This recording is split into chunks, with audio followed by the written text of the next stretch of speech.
Hey, what's up guys? Welcome back to another video. In today's video we're going to be taking a look at the Spigen Thin Fit.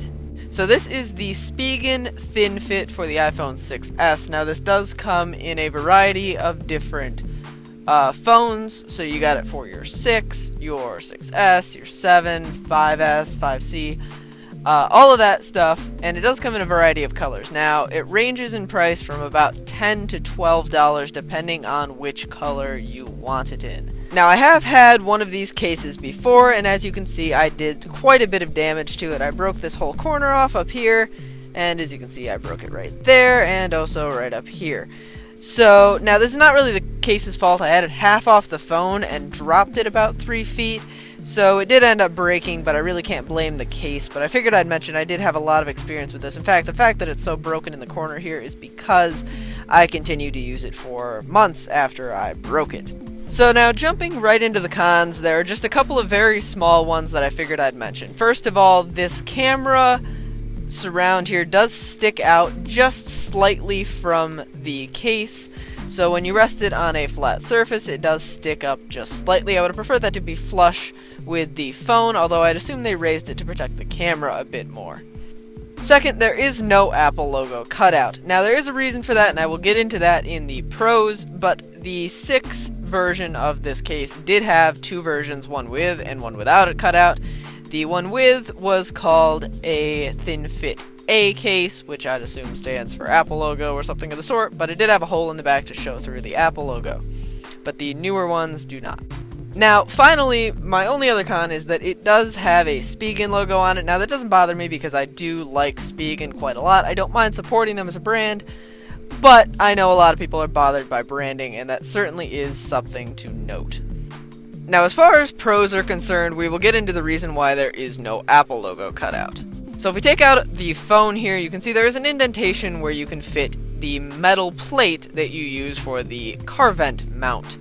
So you can basically fit that in and then mount it to the Spigen car vent mount or any other magnetic mount for that matter, but without it having to push your case away. So there is room, which is remarkable in a case this thin, that there's still room to make that indentation, but that is a very nice feature. So my second pro is accessibility. Now there is a lot of room because the bottom and top are both completely open, which both looks very nice in my opinion from the top, but is also very functional at the bottom. You'll have no problem fitting any headphones, any lightning cable, anything like that. Any dock should work just fine. You have plenty of room, plenty of open space at the bottom of the case. Also, as far as the buttons are concerned, you have nice wide openings for the volume. In fact, if you look closely, you can see this edge over here is raised up more than the back, so when you reach in, there's nothing stopping you from the back. And even this mute switch is incredibly easy to access compared to most cases where that's incredibly hard to get to. Of course, the power button's easy to get to as well. Also, just to mention here, it does have a lay-on-table design, so it has just a slight raise on the edges, so you can lay it flat on a table without scratching the screen.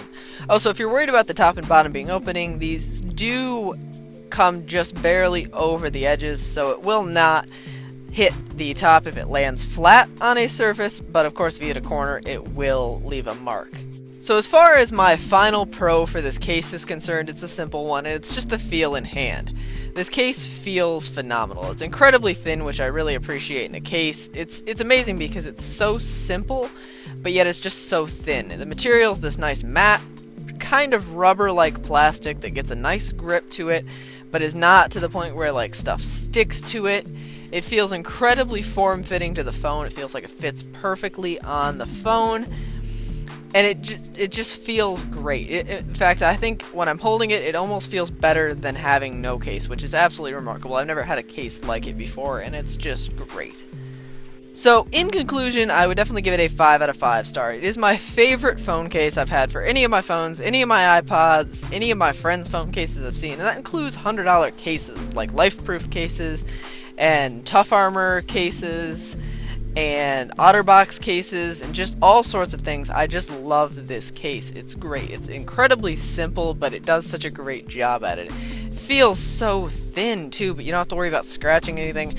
Obviously, you're not going to get the best drop protection in the world, but for what you're getting here, it will protect it slightly from drops, and it'll of course protect it from scratches, and you don't have to worry about placing it on tables. And the price is phenomenal. $10 for this case. That's just great. I love the price. You can't beat it. Even if you have a case you really like for your phone, I would suggest picking one up just to give it a try. I think you'll really, really like it. But anyway, guys, thank you so much for watching. If you enjoyed, please consider liking and subscribing. It really helps me out, and I really appreciate it. I post new videos every single Sunday, so I definitely like to see you back next week. But until then,